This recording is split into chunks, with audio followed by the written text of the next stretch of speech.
આજે આપણે આ કડી પત્તા જે આપણે રસોઈમાં યુઝ કરી છે એના ફાયદા વિશે જાણીશું અને આ કડી પત્તાનો ખૂબ જ આપણે ફાયદો થાય છે અને જો આ વિડીયો ગમે તો લાઈક કમેન્ટ અને શેર કરજો સાથે મારી ચેનલને સબસ્ક્રાઈબ કરવાનું ના ભૂલતા જેથી આવનારા દરેક વિડીયો નોટિફિકેશન આપને સૌથી પહેલાં મળે. તો આજે આપણે કરી પત્તા વિશે વાત કરીશું. તો કરી પત્તા છે એ આપણા શરીર માટે ખૂબ જ ફાયદાકારક છે અને ખૂબ જ આ વસ્તુ હેલ્ધી છે અને સવારે શરીરમાં માટે આપણે જો સવારે ભૂખ્યા પેટે ખાલી પેટે આપણે ખાઈએ તો પણ આનાથી ઘણો બધા ફાયદા મળે છે આપણને. તો આપણે આગળ જોઈએ કે આ કેવી રીતે આને સ્ટોર કરાય એ આપણે જોઈ લઈએ.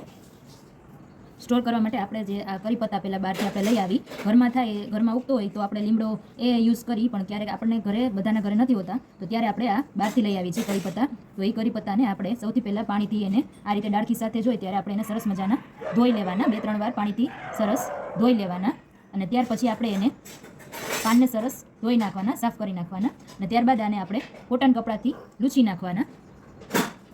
ત્યારબાદ આપણે એને કોટન કપડાથી આ રીતે કોટન કપડાથી લૂછી નાખવાના. સરસ પાનને આ રીતે પાન જેટલા હોય એટલા બધા આ રીતે અને પછી એના કોરા કરી લેવાના પાનને અને આ રીતે કોટન કપડાથી લૂછી અને આ રીતે કોરા કરી લેવાના પાનને સરસ. ત્યારબાદ એને એરટાઇટ કન્ટેનરમાં સ્ટોર કરવાના. કેવી રીતે એ દેખાડું. આ રીતે આપણે પાન કાઢી અને આ રીતે એરટાઇટ કન્ટેનરમાં ધોઈને આ રીતે પાનને સ્ટોર કરી દેવાના જેથી કરીને આપણે સરસ સ્ટોર થાય અને જ્યારે આપણે આ કરી પત્તાનો યુઝ કરવો હોય ત્યારે આપણે ધોયેલા જ પાન હોય કોરા થઈ ગયા હોય તો એને આ રીતે પેપરમાં લપેટીને સ્ટોર કરવાના. આ રીતે ટીશ્યુ પેપરમાં આપણે લપેટીને આ રીતે એને પાનને ધોઈને સ્ટોર કરી દેવાના. એરટાઇટ કન્ટેનરમાં ભરી અને પછી ફ્રીજમાં તમે આને સરસ રીતે સ્ટોર કરી શકો છો. આ રીતે જ્યારે યુઝ કરવો હોય ત્યારે આપણે જરૂર પડે ત્યારે દાળમાં કે શાકમાં કે વઘારમાં આપણે આનો યુઝ કરી શકીએ છીએ. તો એ રીતે આપણે આ કરી પત્તાને સ્ટોર કરી દેવાના એરટાઇટ કન્ટેનરમાં પાનને ધોઈને અને જ્યારે ઈચ્છા થાય ત્યારે આપણે એને યુઝ કરી શકીએ છીએ. તો કરી પત્તાનો ખૂબ જ સરસ ફાયદા છે. તો હૃદય, આંખો, વાળ, ત્વચા માટે પણ ખૂબ જ ફાયદાકારક છે. સાથે ડાયાબિટીસ, લીવર, હૃદય માટે પણ ઉપયોગી છે.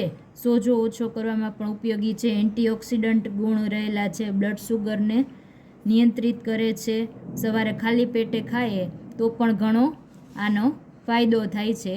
તો આ આપણા મીઠા લીમડાના ફાયદા છે એ ખૂબ જ સરસ છે. તો એને આ રીતે એરટાઇટ કન્ટેનરમાં સ્ટોર કરી તો આપણે ગમે ત્યારે એને ઉપયોગમાં લઈ શકીએ છીએ. હવે ક્યારેક આપણી પાસે આવી રીતના પાન જે ઘણા કરી પત્તાના સૂકા પાન થઈ ગયા હોય તો આ પણ આપણે દાળ શાકમાં કંઈ યુઝ કરી શકીએ છીએ. તેમજ એનો પાવડર બનાવીને પણ આપણે જ્યાં જરૂર હોય ત્યાં યુઝ કરી શકીએ છીએ. ક્યારેક આવા પાન પણ થઈ જાય છે તો એનો પણ સરસ દાળમાં સરસ આ નાખવાથી પણ સરસ પાછા લીલાછમ જ થઈ જાય છે. તો આનો પણ યુઝ કરી શકાય છે.